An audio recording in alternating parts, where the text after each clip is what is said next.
Manly, Maitland, Mason. It was the storyline that shocked NBL1 East fans as Mason Bragg not only took his talents north, but will be teaming up with two-time MVP returning to the Maitland Mustangs Will Cranston Lown. Instantly, the duo becomes the best backcourt in the league. In response, Manly immediately looked to fill the void with two huge import signings.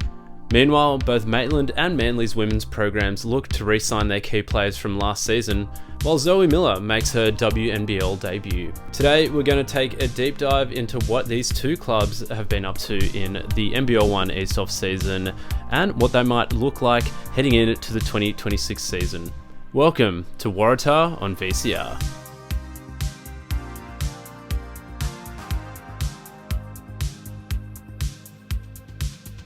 Things are looking great for the Maitland Mustangs heading into the 2026 season. In fact, they're looking beyond great. It's been a rager of an off-season at the stables. Let's just get straight into it. First of all, they come out, they announce a huge signing. I mean, mainly for the storyline, but Myles Cherry has made the trip up the Henny Penny Highway from Newcastle to rivals Maitland. And this is just huge, considering Cherry has been a Newey junior. He's been a part of their system for as long as anyone can really remember. In fact, he made his Warringah debut with the club way back in 2014, before going off to college at Lafayette for 4 seasons and then returning to pick up where he left off with Newcastle, part of their Warringah squad back then, but then NBL1 squad since 2020. What a huge get for the Maitland Mustangs, and a great opportunity as well for Myles Cherry. Hopefully maybe a change of scenery can see him go to yet another level, but we know that Myles Cherry is just a walking double-double. He'll give you 10 and 10 minimum. He's just such a reliable big, kind of old school big, which we like to see, kind of basket to basket, get post-ups, pick and rolls, those kind of things. But once you give him that ball in the post, just clear out and let him go to work. One of those old school kind of post-up bigs who can just get you a bucket, a high percentage bucket at that, down in the paint. So I think average around 15, 16, 17 points last season. Don't have the numbers in front of me, but Myles Cherry will be a massive addition for the Maitland Mustangs. And of course, Myles Cherry will be receiving some quality service, a quality guard service, should I say, similar to the exquisite service at the Windsor Castle Hotel, corner of George and Law Street, East Maitland. He'll be receiving that service from the Prince of the Windsor Castle Hotel, the Prince of Maitland, really. Two-time MVP Will Cranston Lown is back in Maitland. This is the biggest news of the off-season in NBL1 East. Sorry, it is. It just is the biggest news. And I don't even know what I can say about this. I'll put into words how big this is for the league and for the Mustangs. Spent last season dominating down in the south with the Hobart Chargers. But of course, before that, 2023, 2024, East MVP, as well as winning the championship with the Maitland Mustangs. He'll instantly go back to being one of the favourites for MVP, Will Cranston Lown. And I think maybe a year down in Hobart could have maybe taken his game to another level, playing in a different conference, playing different style, different system. But I think he'll be happy to be home under Luke Boyle. Oh, he's just texted me, Luke Boyle. What's he got to say? Oh, wow. Okay, Maitland Mustangs has signed Mason Bragg as well. You thought the news couldn't get any bigger with Will Cranston Lown, but Mason Bragg is taking his talents from beachside to riverside, going from Manly to Maitland, which is arguably one of the biggest gets of the season so far. I mean, wow, Mason Bragg. I mean, it's not like they were struggling for guard depth at Maitland, but now you're going to pair up Will Cranston Lown, the two-time MVP, with Mason Bragg, both of which are just such dynamic players for different reasons, though. And I think Bragg's going to be deadly next to Will Cranston Lown. Bragg averaged 19 points, 7 rebounds, and 9 assists in his first season with Manly. Last season had 13 points per game, 6 rebounds per game, 7 assists per game. Bragg was looking for a new club, and just trying to think about it logically. I was thinking, oh, maybe he'll stay in Sydney. Maybe he wants to go to likes going to the beach. Maybe he'll sign with someone like the Crusaders, or maybe head down to the Sharks. But to sign with Maitland was extremely left field. When you think about it, an opportunity to play under Luke Boyle for one of the most successful men's programs in the NBL1 East era. Who wouldn't say yes to going and joining Maitland? Bragg has had a storied career. I mean, the Tassie talent has been starring at the top level of Aussie basketball since 2013, starting with his hometown, Northwestern Tassie Thunder, before going on to play 2 seasons in the NBL with the Perth Wildcats. In that time as well, he's also playing for WA clubs in the equivalent of NBL1. I think it was WABL back then over in Western Australia. He joined Manly in 2023, but the 2 seasons before that was in NBL1 North, playing for the Sunshine Coast Phoenix. Bragg is an elite passer, moves around the court so quickly and smoothly, and is just so good at opening up the floor for himself and for his teammates, whether that's through dribble penetration or just that activity on and off the ball. He also has a wide array of jump shots from the midi to a quite reliable 3-point shot. Mason Bragg is just so dynamic, and that skill set is just so well-rounded. He just brings that pure energy, and I think we'll take a lot of that ball handling responsibility off Will Cranston Lown, freeing up Will Cranston to be more of a shooter, more of a scorer. But it can also happen the other way, where Will Cranston might take the ball handling responsibilities, which gives Bragg a bit of a chance to move off ball and look to score a little more. Either way, it's a 2-headed monster, and this backcourt immediately, instantly, sorry to say, is just already the best backcourt in the league. Which also takes us to our rewind segment of this episode of Waratah on VCR. We're going all the way back to 2016, catching up with a young Mason Bragg repping the Thunder back in the Siebel days. Check it out.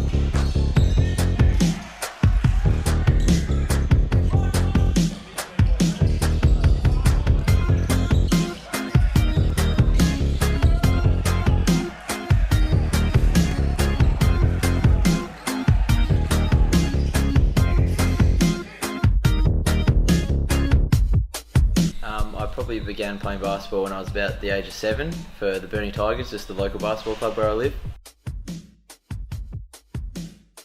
Fast, like to get out on the break and get rid of it. Penetrating, yeah, that's pretty much it really. Yeah, I first started Siebel 3 years ago. Phil was still the coach, so I came in there and I was just looking to maybe get a couple minutes, just get a bit more of an experience. And then the next year I started to get more minutes, and then Phil's really given me a big chance this year, so it's been good to step up and take that role.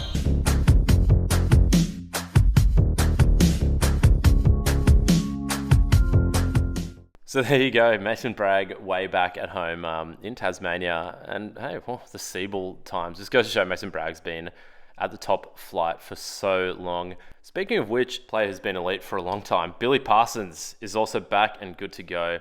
So, yeah, good luck to anyone facing the Maitland Mustangs. They're going to be fast and they're going to be strong this season. The Freak from Werris Creek had his best NBL1 season, at least statistically, last season. Was, of course, his 5th season in NBL1. I mean, Billy's been around forever for a player who's so young. The former 2-time Youth League MVP averaged 14 points last season, while bringing intense bruising defense, which really, you got to say, Billy Parsons does personify that kind of Mustang style of basketball. Chuck Billy into your recipe, and Chef Luke Boyle has the right ingredients to cook up another championship. Luke Boyle has also revealed that the infamous sweet chili tenders wrap at the Fed Centre canteen will be back for another season of crowd pleasing. So that's also huge news coming out of the stable. So let's have a look at the lineup and the depth chart. So a lot of these players I kind of had to guess would be back next season, but you know, they're very loyal up there in Maitland. So at point guard, you got Will Cranston Lown. Don't need to talk about that too much. Jack Edwards hasn't been confirmed as a signing, but likely will be back. Not off any authority. I'm just kind of guessing here. Your 2 guard position, I mean, could be Will Cranston, could be Mason Bragg. Either way, that's your backcourt. Mason Bragg there. Players like James Beavis and Henry Woskowitz as well. They'll be coming off the bench, those younger players, bringing energy. At small forward position, you've got to put Billy Parsons in as a lock. Probably could slip into the 4 spot as well. Dan Milburn, again, hasn't confirmed, but I don't know. It's really not Maitland basketball without Dan Milburn. No Josh Clifford this year, sadly, but I hope Josh enjoys his retirement. Isaac Testoni, another great defender, good shooter, good energy player off the bench for the Maitland Mustangs. Again, not confirmed, but likely. At the power forward position, you've got to think it'll be Luca Vea getting the start. He's been a real quality jack-of-all-trades player for the Maitland Mustangs over the last few seasons. Or you could see J. Cole starting at the power forward. Or at the centre, you got Myles Cherry locking down the paint. And wow, I don't know. It's just, this lineup is just so deadly, as well as youth league talent with Jack Bock kind of backing up Cherry. Look, these positions are just vague. Whichever look you go for it. The Maitland Mustangs have depth in so many positions, and they also have players who are quite strong, quite bruising, and quite intense. So whichever way you look at it, the opposition's in for a long night against the Maitland Mustangs, and wow, they've come out swinging. On the women's side, they've started the off-season off right, re-signing import Kasey Neubert, which was such a good acquisition last season. Kasey averaged 15 points, 10 rebounds as the starting centre last season for the Mustangs. She was pure class and quality, especially on the defensive end, and filled a huge void in the paint that the Mustangs had for a few years. She's great at clogging up the lane, as good at switching onto guards as well, is a real strong defender and interior presence, and definitely got after those rebounds. But I think that really helped as well, relieving a bit of that pressure, the defensive pressure from Sid Hunter, which kind of freed her game up a little more, both on the offense and defensive end. A great sign to bring back, and still keeping that San Diego Maitland connection going.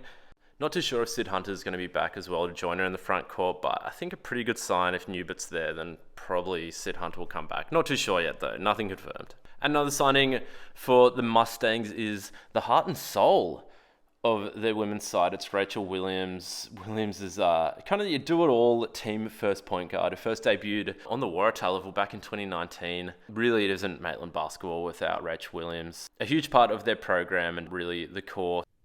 And speaking of that core, Shakera Reilly has also been confirmed to re-sign with the Maitland Mustangs for yet another year. And honestly, I think this could be her biggest season yet. Last season was a little up and down for the Mustangs women, but I think with the majority of the roster set to return, they really can make the leap in 2026. And I think Shakera Reilly is going to be a pivotal part of that.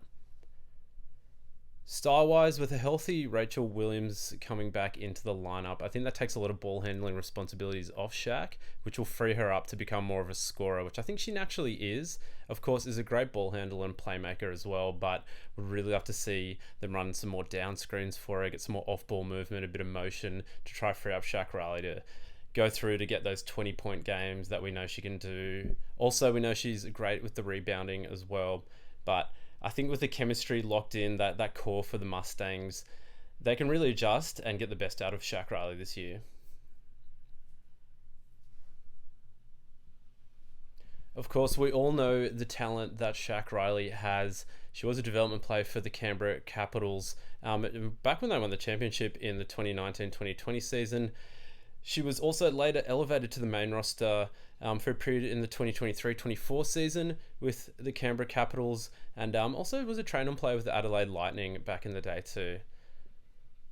Before returning to the Mustangs in NBL1 East, Reilly also played 2 seasons with Mount Gambier in NBL1 South, but of course came back home to Maitland in 2023 and has been one of their top players season in, season out since.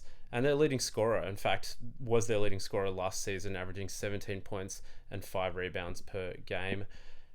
Shaq has always really averaged those numbers throughout her career, and as I said, I think she can elevate it a little more this season, but a huge part, not just of Maitland on the court, but a big part of their success off the court as well, and building that Maitland culture that has become so synonymous with the region, with the city, with the club. And it's just great news to have Shakera Reilly back with the Maitland Mustangs. You got to think things will come together quite well under Coach Granger, back for his second year as well. But all in all, Maitland having a tremendous time putting together a roster for the 2026 season. And as usual, both the men's and women's programs, you got to think will be some of the top in the competition. Next club up is the Manly Warringah Seagulls, who we haven't had a whole lot of news out of, but there has been some big headlines. I always say that about every team, but there's been some big stories going on, but from losses, actually, 2 huge players confirming they wouldn't return. We found out pretty early that Matt Eldridge, the big man from Michigan, would not be returning. The import, I think after 3 seasons with the Manly Warringah Seagulls, been a huge part of their program, especially in the NBL1 East era. He's confirmed of moving on, and as we eventually found out, Mason Bragg moving over to the Maitland Mustangs. So that leaves a huge hole on both ends for the Manly Warringah Seagulls men. Manly do have a bunch of guards that I think can fill that Mason Bragg void. Head over to Warringah and VCR Instagram, and we'll talk about a few of them, a few of the young guns who, of course, you can't replace Mason Bragg, but I think there's a lot of young talent coming up through the Seagull system at the moment who could provide that guard depth. And who knows, one of those guys like Jake Hyman, Jackson Smythe, Ollie Hammond, Jamie Munro, just to list a few of them, could be the key to success. So head over to Warringah on VCR Instagram, one of our first for the record posts I made, just talking about some of the young guards coming up through the Manly system. One of the players I did mention in that post was Isaiah Lee, who has been confirmed as the first re-signing of the year for the Manly Warringah Seagulls. He was sensational last season, returning to his junior club after a stint in NBL1 North. I think coming back, his game looked very refined. The North, it's a slightly different style of play, different levels of star talent, I guess, up there. Maybe not as much depth, but definitely a lot of star talent, I think, helped to refine Isaiah Lee's game up there. He got the green light with Manly last season, but I think at times his skill set and Mason Bragg's skill set maybe clashed a little bit. The backcourt didn't quite work the way we thought it might, because I think Isaiah Lee is a little more of an on-ball guard than I think we give him credit for. His ball handling is really good. He's good at operating out of that pick and roll situation as the ball handler, and I think an underrated playmaker as well. But I think now that Mason Bragg's moved on, Isaiah Lee is definitely going to be the primary guard for this team, whether that is at the point or whether it still is playing off ball. I think he is more effective as a 2, but either way, next season he's going to have a huge green light. There's some games where he popped off for crazy amount. I think he had a 30-plus game. Isaiah Lee could really become a star for the Manly Warringah Seagulls. And a great first signing. But the first import signing of the NBL1 East off-season came in the form of Quinn Zelensky. Now, this kind of came out of nowhere for the Manly Warringah Seagulls. Zelensky is a 6'9" forward who actually has G League experience. He's a Texas native, played his collegiate basketball with West Virginia University. In the 2023-2024 season, he averaged 12 points, 4 rebounds, and 2 assists. I know that to play at that level is very difficult, especially in an elite program, but he also played 2 seasons with Iona University, who some people might remember is the college that Emma Donnelly from the Bears went to. He appeared in 14 games for Iona and averaged 9 points, 4 rebounds, and that was around the 2021, 22, 23 seasons. Quinn Zelensky has a silky jump shot. And just from looking at his highlights, it kind of reminds me of a similar play style to Raymond Kao, who played for the Bulls for the last 2 seasons. I think Zelensky could be set to take over the league if things go right in Manly. I think that style of play, not just being such a tall, versatile player, but being able to shoot the lights out, is going to make a huge difference for the Seagulls side. So Zelensky and Isaiah Lee locked in. Hopefully a lot of the young players will be coming back to play under Tim Hill. Things are looking good early on for the Manly Warringah Seagulls heading into 2026. Manly have gone out and signed the perfect complement in the front court for Quinn Zelensky, and that is Emmanuel Chimunga. He will immediately fill the void left in the middle by Matt Eldridge, but playstyle-wise, he seems like a little more of a conventional basket-to-basket style big. This guy is a legit 7-footer, which will help Manly on both ends for sure. Originally out of Montreal, Chimunga's college journey included stops at 3 different universities. He began his career at UC Irvine in the 2019 to 2020 season, but that was a redshirt year for him as a freshman due to injury. He then transferred to UC San Diego for 2 seasons before finishing up at New Mexico State for the 2024-2025 season. So he's fresh out of college. During his time at New Mexico State, he played 32 games, but his personal best in college came when he was with the UC San Diego, which is no slouch of a program. His career high there was 18 points and also had a career high in rebounds of 13. of course, against Eastern Michigan in November 2022, which I swear I just knew off the top of my head. So he's a rebound machine and looks like he can provide an intense defensive presence in the paint, which I think Manly is craving at the moment. Again, with Eldridge gone, there's a huge void in the middle, so defensively they're going to need someone who can clog up the lane, but he also has a huge wingspan, so he's going to throw off a lot of shots and seems quite versatile as well, so maybe able to switch out onto perimeter players in the pick and roll situation. Offensively, he looks like a high percentage finisher around the rim and looks great out of the pick and roll situation too, just based on his highlights. So that's a perfect duo they have now with Zelensky and Chimanga in the front court. And that to go along with Isaiah Lee on the perimeter. It looks like Manly's got their big guns locked and loaded. It is quite promising as well to have a player of this caliber coming out fresh from college straight into the professional setting. First taste of professional basketball will be in NBL1 East. So he's going to be fit and ready to go from day one. So Manly putting together 2 imports already, brought back a local talented player in Isaiah Lee, and I'm sure they're going to have plenty more announcements to come, but exciting times for Manly, and they've really got a 10 out of 10 rating so far in this off-season and in constructing their 2026 roster. As for the women's side, big shout out to Zoe Miller, who is playing for the Sydney Flames in the WNBL. In fact, Zoe recently got her first bucket in the WNBL, and I'm sure there's plenty more to come. So yeah, Zoe Miller killing it and developing really well in that Sydney Flames system under coach Renee Garlop, under Bears coach Renee Garlop. Oh, there you go. But I think Zoe Miller will come back, and I think Zoe Miller will come back to Manly next season, bigger and better than ever. You got a feeling as well that the majority of Manly's roster will be coming back. I don't think Taylor Wirtz is signed, but maybe, just maybe. But you got a feeling the whole Manly family will be back on board for their title defense. Nate Kerwin is coming back for the season. Of course, won the championship with the Seagulls last year. That women's side went on a dream run. Not just dream run in that season, but the seasons leading up to eventually take out the banner. There has been a bit of news from Nate Kerwin in the off-season. Actually just won the championship in the New South Wales Basketball Masters League in the inaugural season. Nate averaged a dominant 17 points per game in the 40-plus ages division. And led that league in scoring. So Nate Kerwin, I mean, that's a bit of an off-season update for you, dominating in Masters and confirmed to come back next year as the coach for the Seagulls title defense. And that is about all we have time for today. Thank you so much for tuning in, and of course don't forget to subscribe and like and share this around so we can grow the basketball community in New South Wales. It's looking like it's going to be a massive season again in 2026. There's been some huge signings and player movements from all the clubs, trying to stay on top of it here at Waratah and VCR. So stay tuned and make sure you keep an eye on Instagram for updates from day to day. But until the next video, thank you for tuning in to Waratah on VCR.